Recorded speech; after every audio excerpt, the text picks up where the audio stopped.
Chosen one. Stop scrolling and listen carefully, because what is happening right now is not random, not accidental, and not the result of an algorithm guiding you here by chance. This moment has weight, and that weight is intentional. You did not arrive here because you were bored, curious, or killing time. You arrived because timing has converged, because readiness has met assignment, because something that has been moving quietly behind the scenes has reached the point where it must now surface. When I call you chosen one, it is not flattery and it is not symbolism. It is a statement of position. It is an acknowledgement of the pressure you have carried, the isolation you have endured, and the sensitivity you feel to things others overlook. There is a reason you have always felt slightly out of place, as if you were living a few steps ahead or behind the rhythm of everyone else. That tension was never a flaw. It was an indicator. This message is not appearing randomly in your feed, and it is not here to entertain or inspire you briefly before you move on. It is here to interrupt you, to slow you down, and to align you with something that has been approaching for longer than you realize. Divine timing does not shout. It positions. And right now, you are positioned. The core promise of this message is simple but heavy. An encounter is approaching that will change everything, not because it is dramatic or loud, but because it is precise. It will arrive in a way you did not expect, through a channel you may have overlooked at a moment that feels ordinary until you realize it is not. This is why the urgency matters, but not the kind of urgency that produces fear or panic. This is not pressure. This is protection. Missing this moment does not mean punishment. It means misalignment, and alignment is everything in this season. There have been moments before when you were close to something real, but not ready to recognize it, times when opportunities brushed past you because the internal work was still incomplete. That is not the case now. You are not early and you are not late. You are on time. When I speak of someone coming to your door, do not reduce that image to something literal or narrow. This is not about a physical knock alone. It is a metaphor for divine orchestration meeting readiness. A door represents access, transition, and permission. For a long time, your doors felt closed, guarded, or silent. You knocked and nothing happened. Others walked through with ease while you waited. That waiting was not neglect. It was refinement. Now, instead of you knocking, something is approaching you. That shift matters. It signals that the effort phase is ending and the receiving phase is beginning. What is coming carries the weight of your unanswered prayers, your quiet endurance, your moments of doubt that you push through anyway. This is not luck finally turning in your favor. This is alignment finally locking into place. That is why you must not rush past this introduction. Revelation does not arrive all at once. It unfolds progressively, layer by layer, as your capacity to hold it increases. If everything were revealed at once, it would overwhelm rather than empower you. So this message will unfold intentionally, revealing what you need when you are ready to carry it. Stay present, stay open, stay still. You are not here by accident, and what is approaching is not small. The fact that you are here now, reading this, sensing that familiar pull in your chest, is confirmation that the timing is right. This is the beginning of transition, not the explanation of everything. What you need to know right now is this. You are seen, you are positioned, and something that required patience, preparation, and trust is moving toward you. Do not scroll away from alignment. Do not dismiss this as coincidence. This is not random. This is the opening of a door that has been waiting for you to be ready, and you are. This is not an idea forming in your mind, not a hopeful thought you created to survive disappointment, and not a dream born out of wishful thinking. This is an arrival. There is a difference between imagination and a divine moment, and your spirit knows it, even if your logic is still catching up. Imagination feels exciting but unstable, easily shaken by delay or contradiction. A divine moment carries weight, a quiet certainty that settles deeper than emotion. You may not be able to explain it, but you can feel that something is different now. This is not you trying to make meaning out of randomness. This is timing stepping forward. What is coming will not look like what you rehearsed in your mind during the waiting seasons. It will not arrive wrapped in the exact form you expected, and that is intentional. God rarely delivers fulfillment through familiar packaging because familiarity would cause you to minimize what He is doing. Instead, He allows it to arrive unexpectedly, so you recognize it by peace rather than preference. The timing will surprise you too. Not because it is rushed, but because it is precise. You assumed it would take longer, or maybe you convinced yourself it would never happen at all. That assumption was shaped by fatigue, not by truth. Behind-the-scenes arrangements were being made that did not require your awareness to be effective.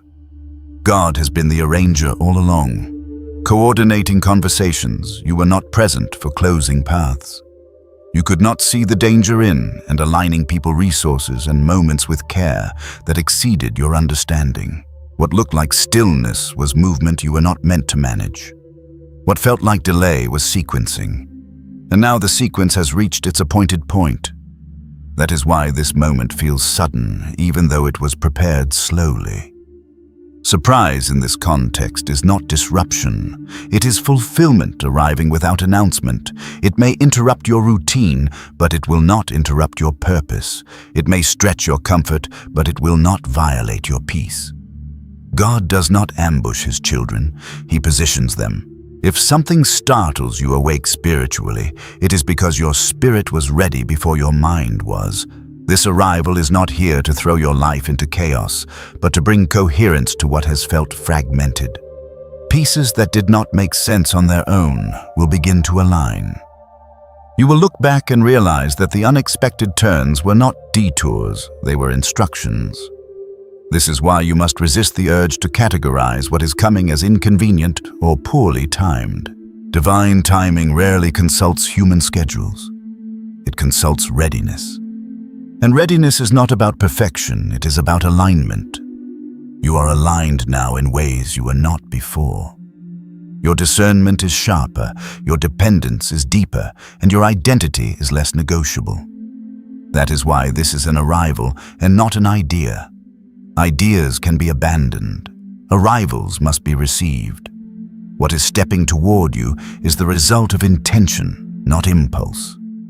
It is fulfillment wearing the disguise of surprise, and it is proof that God was arranging even when you thought nothing was happening. God was working while you waited, even when the waiting stretched longer than you ever imagined it would, even when the silence became so familiar that it felt like a permanent atmosphere rather than a temporary season. There were days when you woke up already tired, not from activity, but from endurance, from carrying hope without evidence, from believing without reinforcement. You kept going while nothing visibly moved. You prayed prayers that felt like they disappeared into the ceiling. You made choices rooted in faith while watching others bypass you with ease.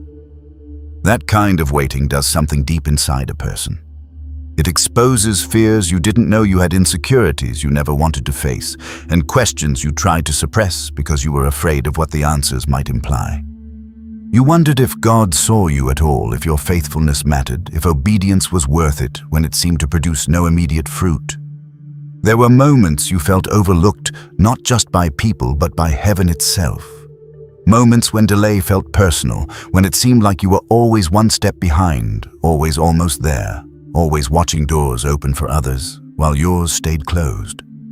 You questioned your discernment, your calling, even your worth. You asked yourself if you missed something, if you misunderstood what you were promised, if perhaps you were meant for less than you once believed.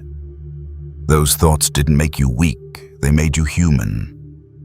And God was not offended by them. He was present in them.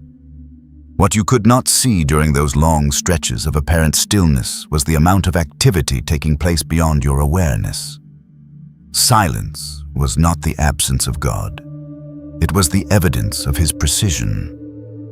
He was doing work that could not be rushed, work that would have been damaged by visibility, work that required time rather than speed. While you measured progress by external movement, God was measuring readiness by internal alignment. He was strengthening your inner framework so you would not break under the weight of fulfillment. He was removing dependencies that would have caused you to lean on people instead of him. He was exposing patterns, healing wounds, softening hardened places, and sharpening your discernment so you would recognize truth when it finally stood in front of you. You were being prepared in ways you could not have understood at the time. The delay was not a sign that you were behind, it was a sign that what was coming required depth. Some things cannot be handed to a person until their character can hold them without distortion. God saw outcomes you could not see, consequences you could not predict, and pressures you were not yet equipped to withstand. So he slowed the process not to frustrate you, but to fortify you. While you felt unseen, you were actually being closely guarded. There were opportunities that looked good on the surface, but would have drained you, distracted you, or diminished what you carried. There were relationships that felt promising, but would have required you to shrink, compromise, or perform to maintain them. God quietly closed those doors, not as punishment, but as protection. You interpreted those closures as rejection, but heaven recorded them as intervention. You were not being denied, you were being directed. In the stillness, God was also teaching you how to hear him without noise, how to trust him without constant reassurance, how to obey him without applause. He was weaning you from external validation, so your confidence would be rooted internally. He was teaching you to sit with discomfort without running from it, to remain faithful without seeing results, to keep your heart soft in environments that tempted you to become cynical. Those lessons do not come quickly, and they do not come easily. They come in quiet seasons where it feels like nothing is happening, but everything is happening. While you waited, God was aligning people, timing, and circumstances with precision. Conversations were happening that you were not part of yet, but would benefit from later. Paths were being cleared that you had no access to yet, but would soon walk through. Resistance was being removed, opposition neutralized, and obstacles quietly dismantled. You did not need to be present for any of that to be effective. Your job was not to manage the process, it was to survive the season with your faith intact. And you did. Even when you doubted, even when you questioned, even when you grew tired, you stayed. That mattered more than you know. The narrative that says you were forgotten is a lie born from fatigue. The truth is that you are being handled with care. God does not rush what he values. He does not expose what needs time to mature. He does not release what cannot yet be sustained. What felt like being hidden was actually being protected. What felt like being delayed was actually being positioned. And now, as movement begins to replace stillness, you will start to recognize the evidence of that hidden work. You will notice that you respond differently than you used to, that you are less reactive, more discerning, less desperate, more grounded. You will realize that the waiting shaped you in ways immediate fulfillment never could have. You will see that your endurance built resilience, your silence built depth, and your faithfulness built authority. The season that almost broke you actually built you, and when what you have been waiting for finally arrives, you will not receive it as someone starving for validation, but as someone secure in identity. You will not cling to it out of fear of loss, but steward it with wisdom. You will not confuse it with God, but recognize it as a gift from him. That is why God worked while you waited. That is why the silence lasted as long as it did. It was not neglect. It was preparation unfolding exactly as it needed to, so that when the moment came, you would be ready to stand in it without losing yourself. Before permission ever comes, there is protection, and that protection often looks like delay denial or doors that refuse to open no matter how hard you push. Imagine a long corridor lined with doors, each one representing a path, a relationship, an opportunity, a version of a future that could have unfolded. Some doors look inviting, some familiar, some urgent. You approached many of them with hope, knocking with prayer, effort, and expectation, but they did not open. At the time, it felt personal.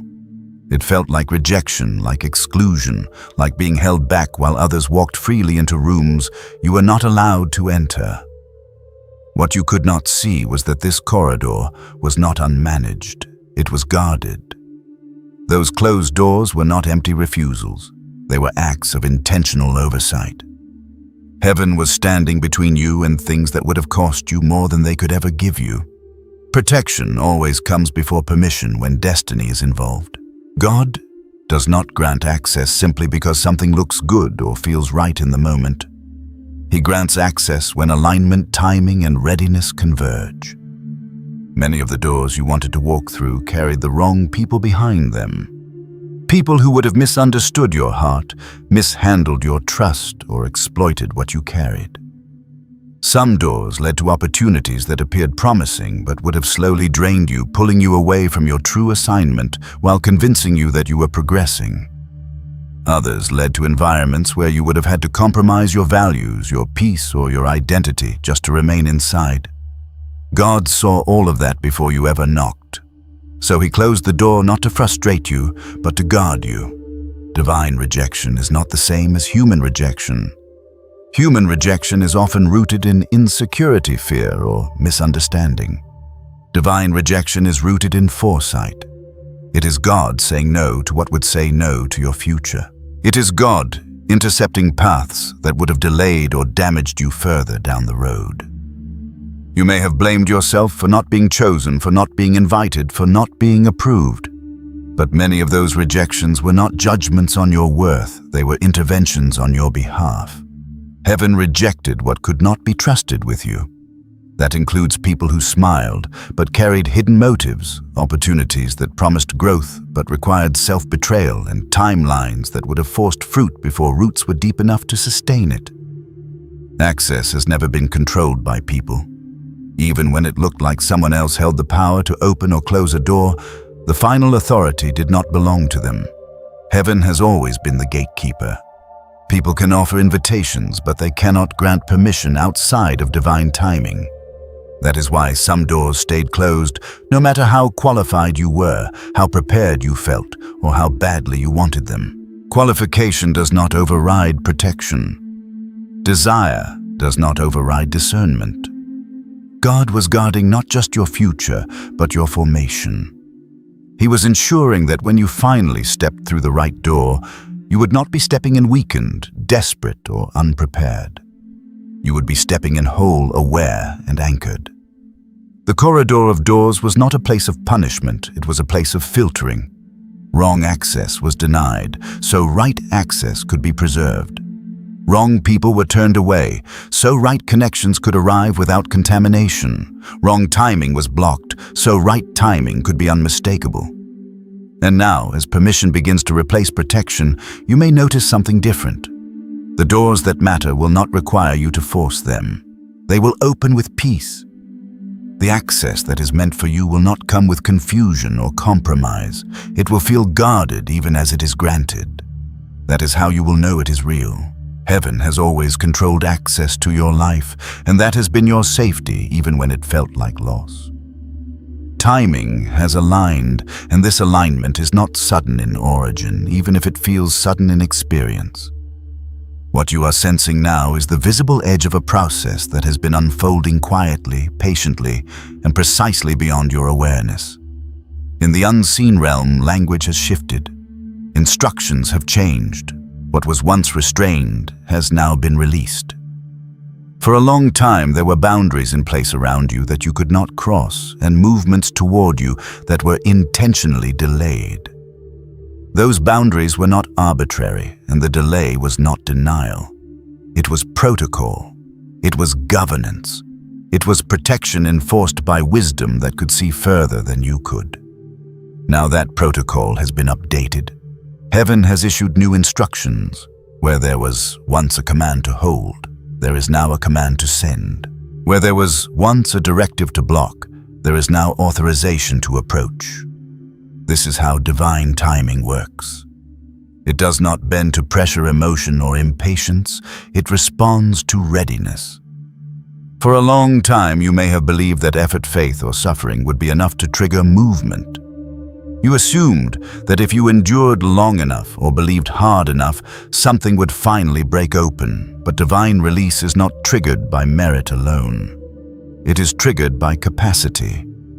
Heaven does not ask whether you deserve what is coming. It asks whether you can carry it without losing yourself. It asks whether you can steward it without idolizing it. It asks whether you can receive it without compromising the work that was done in you during the waiting. And now the answer to those questions has shifted. You are not the same person you were when you first asked. You are not as reactive. You are not as dependent. You are not as easily swayed by validation or discouraged by resistance. Your discernment is sharper. Your identity is more settled. Your trust is quieter but deeper. That is readiness. That is what triggered the change. The timing aligned because you aligned. Not perfectly, but honestly. Not flawlessly, but faithfully. You stayed present through silence. You kept your heart soft through disappointment. You allowed yourself to be shaped rather than hardened. That internal movement mattered more than any external accomplishment. Because of that, someone is now being sent intentionally, not coincidentally. This is not a random encounter disguised as luck. This is assignment intersecting with availability. Someone has been positioned, nudged, and prepared to move toward you carrying something that belongs to your next season. Their movement may look spontaneous from the outside, but it is anything but accidental. They may think they are acting on a thought, an impulse, or a simple decision, unaware that heaven is directing their steps. You are not about to stumble into a moment. You are about to receive one that has been arranged. That distinction matters. When something is arranged by heaven, it carries alignment instead of confusion, peace instead of pressure, and clarity instead of chaos. It does not demand that you scramble to qualify or perform. It meets you where you are because you have already been prepared. This is why the knock is imminent. Imminent does not mean rushed or frantic. It means close enough to feel. It means the distance between preparation and manifestation has narrowed to the point where transition can be sensed before it is seen. You may notice this imminence as a subtle shift in your awareness, a restlessness that does not come from anxiety but from anticipation. You may feel more alert, more sensitive, more present than usual, as if something is about to require your attention. That sensitivity is not a warning. It is an invitation to stay awake. Your spirit recognizes alignment before circumstances announce it. The knock represents the moment when unseen permission becomes visible opportunity. It is the sound of timing turning. It is the signal that waiting is giving way to receiving. For a long time, you were knocking, asking, pursuing, and pushing. Now something is approaching you. That reversal matters. It indicates that the effort phase is ending and the response phase is beginning. You are not being asked to chase what is coming. You are being asked to be ready to open. Timing has aligned because the conditions that once made release unsafe no longer exist. You have outgrown certain dependencies. You have healed from certain wounds. You have learned to listen without demanding control. You have learned to trust without constant reassurance. Heaven does not reward noise. It responds to alignment, and alignment has been achieved. This is why nothing could be forced before now. This is why doors remained closed despite prayer, effort, and longing. This is why people and opportunities were blocked even when they seemed promising. The instructions were different then. Now they are not. Now the posture has shifted from guarding to granting. This does not mean everything will be easy. It means everything will be intentional. The knock is coming because permission has been given. Movement has been authorized. Timing has aligned, not because circumstances improved, but because you did. And when that knock comes, it will not ask you to prove yourself again. It will simply ask you to receive what has been prepared, to step into what has been aligned, and to trust that this moment arrives not by chance, but by design. Protection, not rejection, is the truth that must be spoken slowly and thoroughly, because your heart has carried the weight of misunderstanding this for a long time. You did not imagine the moments when comparison crept in quietly, when you noticed others moving forward while you remained still, when doors opened for them and stayed shut for you, when prayers you whispered seemed to echo back in silence while someone else's breakthrough arrived loudly and visibly. You watched promotions happen, relationships form, Dreams materialize and opportunities fall into other people's lives, and somewhere deep inside a question formed that you did not want to admit out loud. Why them and not me? That question did not come from pride, it came from pain. It came from endurance without explanation. It came from faithfulness without visible reward. And slowly, subtly, the lie tried to attach itself to that question. The lie that said God must favor others more. That maybe you were an afterthought, that perhaps you had missed something delayed too long, failed too often, or simply were not chosen in the same way. But favoritism is a human projection, not a divine reality. God does not operate on comparison because comparison requires sameness, and your life was never meant to be the same as anyone else's. Destiny is not a shared template. Calling is not mass-produced. Heaven does not run on borrowed blueprints. What you saw working in someone else's life was designed for their frame, their capacity, their future weight. If it had been handed to you prematurely or without tailoring it, would not have fit. And what does not fit eventually fractures. You were not watching God bless others instead of you. You were watching God work differently because the assignment on your life is different. Borrowed blessings come with hidden costs. They demand compromises that do not align with your conscience. They place you in rooms that silence your voice. They connect you to systems that would have drained your spirit or reshaped you into someone you were never meant to become. God saw outcomes you could not see. You saw opportunity. He saw consequence. You saw timing. He saw longevity. You saw success. He saw sustainability. And because he is more invested in who you are becoming than how quickly you arrive, he withheld access that would have harmed you later. That withholding felt like rejection, but it was actually restraint. It was the kind of restraint that only exists when something valuable is being protected from misuse, misplacement, or misalignment. Divine tailoring is precise and personal. God measures the weight of what he intends to release and then prepares the vessel accordingly. Some vessels require deep reinforcement because they are meant to carry weight that others will never touch. Your delays were not denials. They were reinforcements being built into your foundation. While you were watching others receive things quickly, you were being strengthened quietly. While they were stepping into visibility, you were being anchored in identity. While they were gaining momentum, you were gaining discernment. And discernment is a form of wealth that cannot be taken once it is earned. God did not want you wearing someone else's blessing like borrowed clothing, always adjusting, always uncomfortable, always wondering when it would slip off. He wanted to clothe you in something that fit so naturally it felt like part of you, something that aligned with your character, your pace, your values, and your future. That takes time. That requires seasons where nothing seems to happen outwardly, while everything is happening inwardly. The closed doors were not statements about your worth. They were boundaries around your calling. Heaven was actively rejecting what was wrong so that what was right could arrive intact. You were not overlooked in the waiting room. You were being custom prepared. God was protecting you from environments that would have rewarded your talent but eroded your integrity. He was shielding you from relationships that would have benefited from your loyalty while offering none in return. He was guarding your sensitivity, your compassion, your depth, because those qualities are essential to what you are called to carry next. If he had rushed you into visibility before your roots were deep enough, the first storm would have uprooted you. If he had given you access before you understood boundaries, you would have been consumed by expectations that were never yours to manage. If he had opened every door you knocked on, you would have lost the ability to discern which ones were meant to be entered and which ones were distractions disguised as blessings.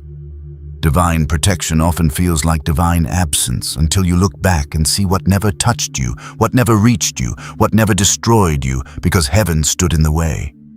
You were not delayed because you were behind. You were delayed because what is ahead of you requires precision. Custom-made blessings take longer because they are built to last. They are not flashy at first glance, but they endure. They do not collapse under pressure. They do not require you to abandon yourself to maintain them. When your breakthrough arrives, it will not feel foreign or fragile. It will feel aligned. It will feel steady. It will feel like something you can stand inside without shrinking or performing. And in that moment, comparison will lose its power because you will realize that nothing you admired in someone else's life could have satisfied you the way what was designed specifically for you will. You were never rejected. You were being protected for something that fits, something that lasts, something that carries your name written all over it, not because you demanded it, but because God designed it with intention long before you ever asked. The fourfold delivery is not random and it is not excessive. It is precise, intentional, and necessary for where you are going next. What is approaching your life is not arriving empty-handed, and it is not coming to impress you emotionally, but to complete something spiritually that has been left unfinished for a long time. First, it carries an answer to a prayer you stopped praying. This is important because the prayer you stopped praying was not abandoned by God, just because you grew tired, discouraged, or quiet about it. You did not stop praying because you stopped believing. You stopped praying because the waiting became heavy, because hope felt costly, because silence felt like rejection. Over time, you learned how to live without expecting that answer, how to function while quietly carrying the ache of it unresolved. But heaven never stopped processing that request. The silence was not inactivity, it was timing.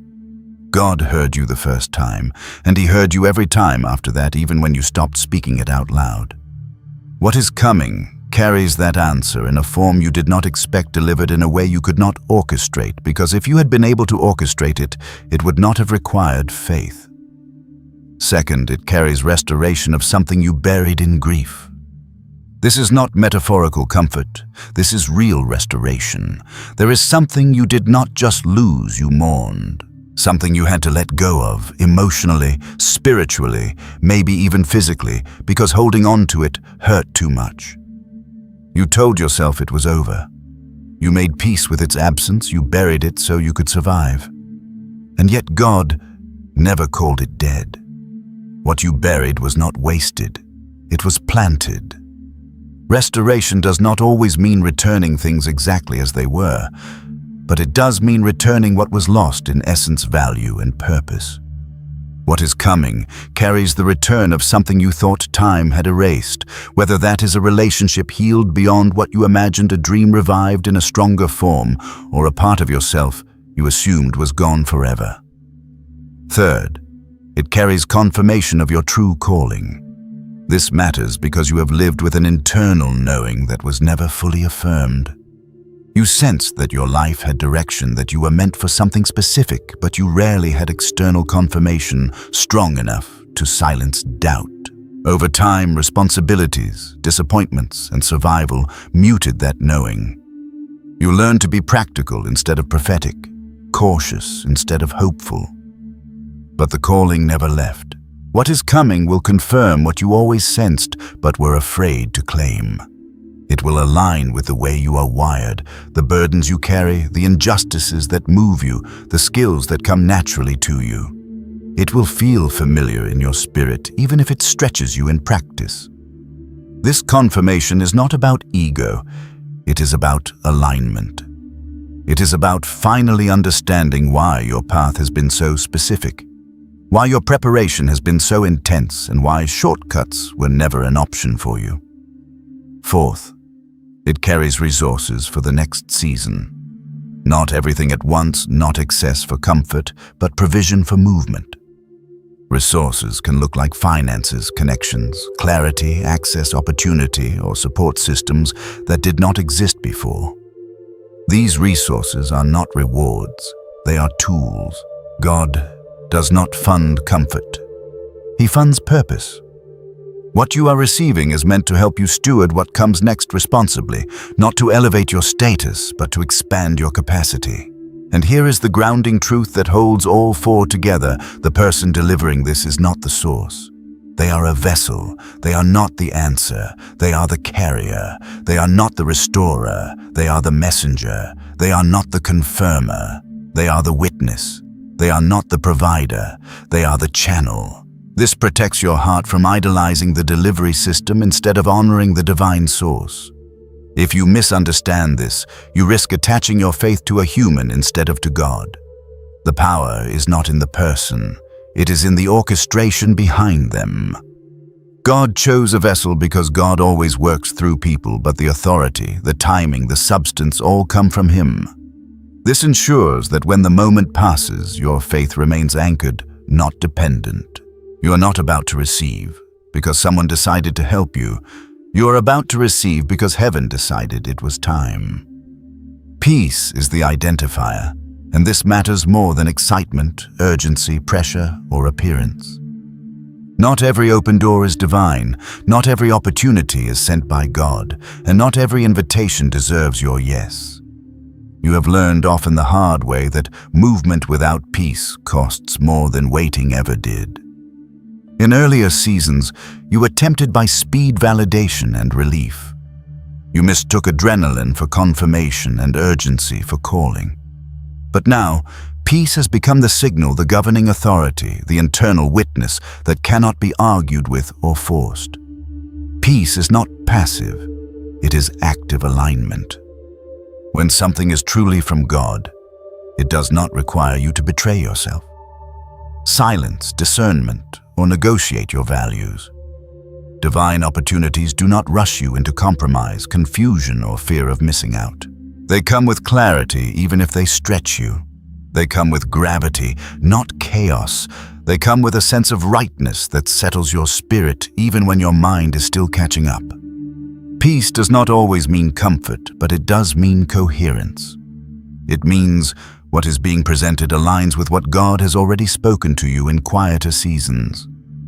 It agrees with the promises you received when no one was watching, when there was nothing to gain by believing except obedience. That alignment is critical because God does not contradict Himself. He does not offer shortcuts that undo preparation. He does not send opportunities that erase character. If something requires you to abandon integrity, override discernment, or ignore inner resistance just to keep it alive, it is not from Him, no matter how attractive it looks on the surface. Peace is the referee. It rules, it decides, it governs. And unlike excitement, peace remains after the initial moment passes. Excitement spikes and crashes. Peace endures. Excitement demands immediate action. Peace allows patience. Excitement is loud. Peace is steady. In this season, God is teaching you to trust what lasts over what dazzles. Lasting fruit matters more than temporary emotion. Sustainable growth matters more than quick results. What is divine will still be good tomorrow, next year, and 10 years from now. It will not rot with time. It will not require constant maintenance fueled by anxiety. It will not depend on you performing pleasing or proving. Peace signals that you can breathe, that you can show up honestly, that you do not have to become someone else to stay connected. When something is aligned, it fits without forcing. It integrates with your life instead of fragmenting it. It strengthens your relationship with God instead of distracting from it. It deepens your character instead of flattering your ego. Peace also protects you from mistaking loneliness for calling.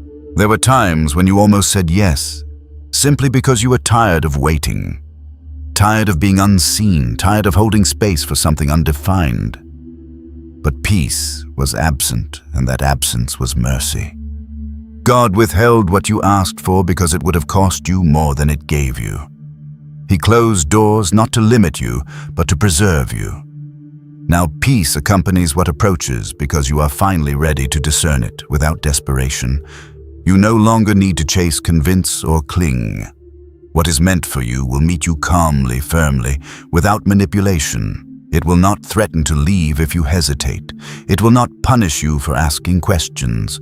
It will not require you to shrink to fit. Peace allows you to move forward without losing yourself.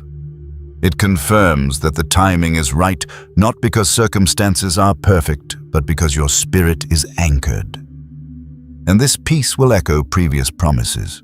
It will feel familiar, like something you have heard before, in prayer, in stillness, in moments when God spoke quietly about your future. It will not contradict the work He has already done in you. Instead, it will build on it.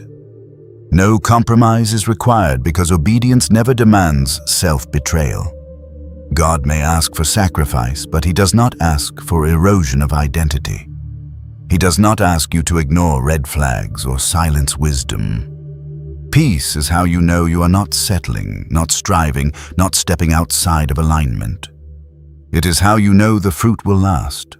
What comes from peace produces peace. What comes from pressure produces exhaustion. In this season, you are being trained to value what remains after the noise fades, to choose what grows steadily over what explodes quickly, to honor peace not as a feeling, but as confirmation. Because peace is not just how it starts, it is how it sustains. Peace continues to reveal itself not only as a signal, but as a safeguard, a boundary set by God Himself to protect what He has invested in you. In this next stretch of your journey, peace will not shout, it will not argue, and it will not compete with louder voices. It will simply remain. And that permanence is how you recognize it. You are no longer being led by impulse or urgency, but by discernment, refined through disappointment, waiting, and loss. The absence of peace in past opportunities was not a failure on your part. It was education. God was teaching you how to recognize His fingerprints by contrast. You had to experience what drained you in order to understand what sustains you. You had to say yes to some things that looked good but felt wrong so that your spirit could learn the difference between attraction and alignment. Now peace has become unmistakable. It settles before the decision is made, not after. It surrounds the invitation instead of following it. It guards your mind even when the outcome is still unknown. This is how God matures trust. He does not remove uncertainty. He replaces anxiety with assurance. Peace does not eliminate risk, but it removes fear from the equation. When something is truly aligned, you do not need to rehearse worst-case scenarios or brace for collapse.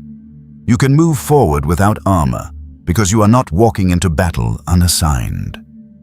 Peace confirms that heaven has already gone ahead of you, that the ground you are stepping onto has been measured, weighed, and approved. And this peace will ask you to slow down, not because you are late, but because rushing is no longer necessary. What is meant for you is not fragile. It will not disappear if you pause to pray, to reflect, to seek counsel. Divine opportunities do not expire under discernment. Only counterfeits demand immediate commitment. Peace allows space for wisdom. It invites patience, not procrastination. It encourages clarity, not avoidance. In this season, God is teaching you that saying no is just as holy as saying yes. Peace will sometimes tell you to decline something that everyone else celebrates. It will lead you away from paths that look successful but feel hollow. It will keep you from environments where your gifts are applauded, but your soul is drained. And this restraint is not limitation, it is leadership. You are being trusted with discernment because you are being prepared for stewardship. What is coming next will require sustainability. It will require emotional health, spiritual depth, and relational integrity. God is not just concerned with where you arrive, but with who you become while getting there. Peace ensures that growth does not outpace character. It ensures that expansion does not fracture identity. Lasting fruit grows slowly, quietly underground before it ever becomes visible. Temporary excitement burns fast and leaves ash. You are being trained to recognize the difference. Peace also liberates you from comparison. When you see others stepping into breakthroughs that look similar to what you hoped for, peace keeps you grounded. It reminds you that timing is not competition and that God does not reuse blueprints. What is designed for you has contours that fit your calling, your history, your capacity.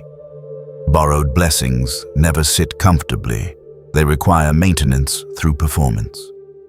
Custom-made blessings rest naturally because they were shaped with you in mind. Peace is how you know the blessing fits. You are no longer impressed by appearances. You are no longer persuaded by numbers, applause, or urgency. You are persuaded by alignment, by resonance, by the quiet yes in your spirit that does not need external validation. This is maturity. This is what happens when faith moves from hoping God will speak to trusting that He already has.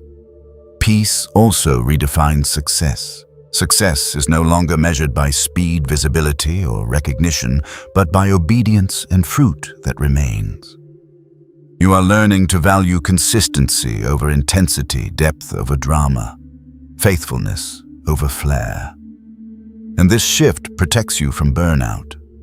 It protects you from building things that collapse under pressure. It protects you from relationships that thrive on chaos but cannot survive stability. Peace creates room for joy, not just relief. Relief is temporary. Joy is sustainable. Relief comes when pressure lifts. Joy remains even when responsibility increases. What God is bringing you into will carry weight, but it will not crush you. It will stretch you, but it will not hollow you out. Peace confirms that you will have the capacity to carry what is coming without losing yourself in the process. And as you continue forward, peace will also become your testimony. Others will notice it.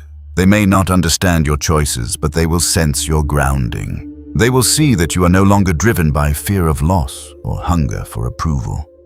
You move differently now. You decide differently. You wait differently. And that difference is evidence of transformation. Peace is not the absence of challenge. It is the presence of God within it. It is the quiet confidence that you are not alone, not late, not overlooked.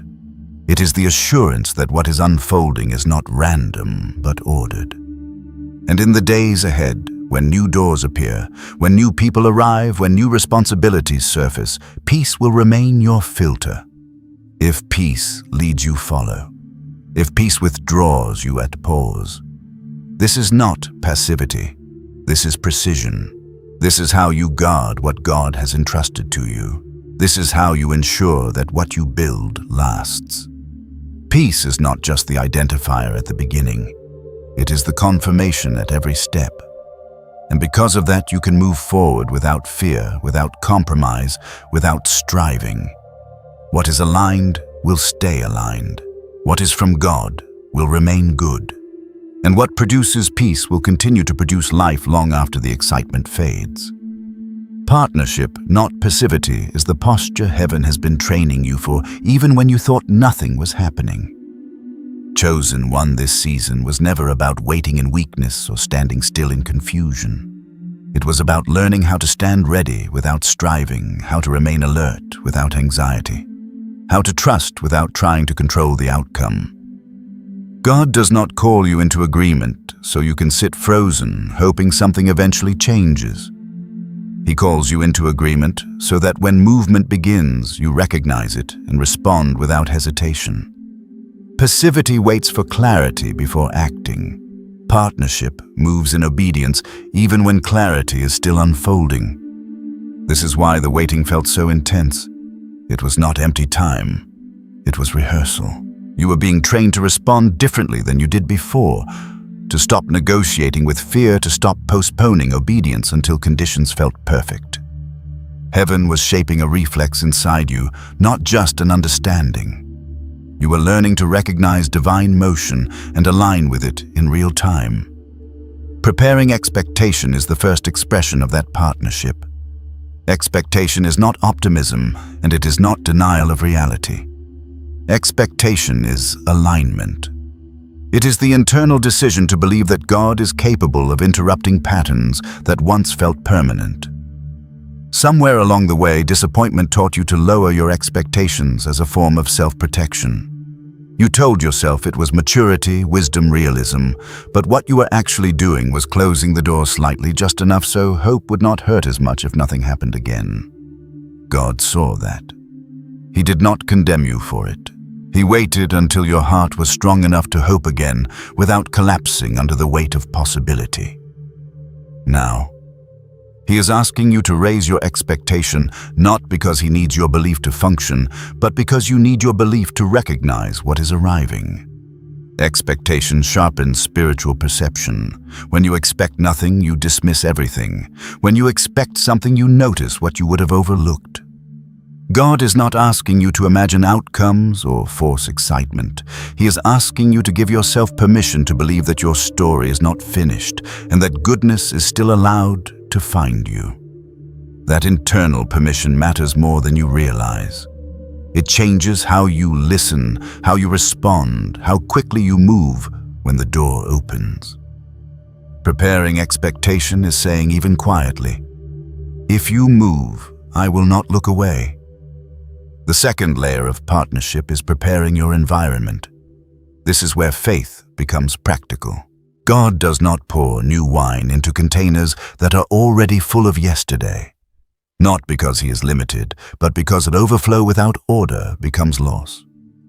You have been living with things in your life that belong to survival mode, not promise. Coping mechanisms, relationships, routines, and thought patterns that helped you endure but cannot help you advance. God is not asking you to destroy your life or abandon everything familiar. He is asking you to make room in your schedule so you are not always rushed and unavailable. Room in your mind so you are not constantly rehearsing worst-case scenarios. Room in your emotional life so you are not carrying unresolved grief into a season that requires presence. Preparation is not about knowing what is coming. It is about clearing space so that whatever comes has somewhere to land. This is why God often prompts people to declutter, simplify, and release before breakthrough. It is not symbolic. It is strategic. You cannot receive what requires attention if your life is already overcrowded. Partnership means you do not demand that God squeeze his plans into your chaos. You adjust so that when he moves, you can move with him. The third preparation is the heart, and specifically, forgiveness. This is where many chosen ones resist because pain made sense of their boundaries and bitterness felt like proof that what happened mattered. But unforgiveness is not strength. It is weight. It anchors you to the moment you were wounded and quietly demands that your future pay for your past.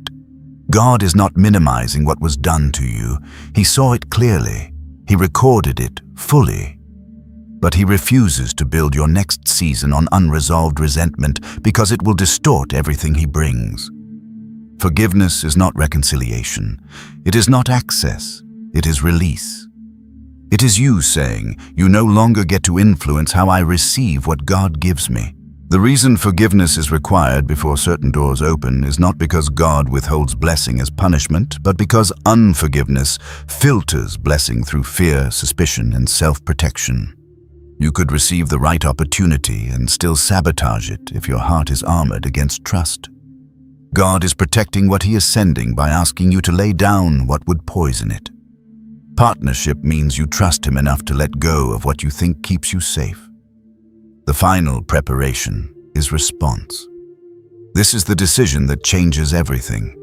You must decide before the knock comes how you will answer. Fear always speaks loudest in the moment, but its power is broken when you decide in advance. God is not asking you to rush or react emotionally. He is asking you to resolve internally that obedience will not be delayed by fear when timing aligns. Many people miss divine moments not because they are disobedient, but because they hesitate long enough for doubt to take over. Partnership means you do not demand absolute certainty before taking the next step. You trust that clarity increases with movement. You trust that God does not reveal the entire staircase, only the next step. When the door opens, you will feel the stretch. That does not mean it is wrong. Growth always stretches. What matters is the presence of peace beneath the stretch. You are not being asked to force anything open. You are being asked to open what has already been arranged. Passivity says if it's meant to happen, it will happen without me. Partnership says if God is moving, I will move with him. This is the posture of the chosen, not because they are special, but because they are responsive. Heaven responds to responsiveness. What is coming does not require perfection. It requires availability. You have been made ready through endurance, through silence, through disappointment, through refinement. Now the final alignment is internal. Expect again. Make room. Release the weight. Decide ahead of time. When the knock comes, you will recognize it not because it is loud, but because you are prepared. And when you open the door, it will not feel like chaos. It will feel like arrival. Fear versus faith is the quiet battleground where most divine moments are won or lost, and it is rarely dramatic on the outside. People do not usually miss what God sends because they are rebellious or careless.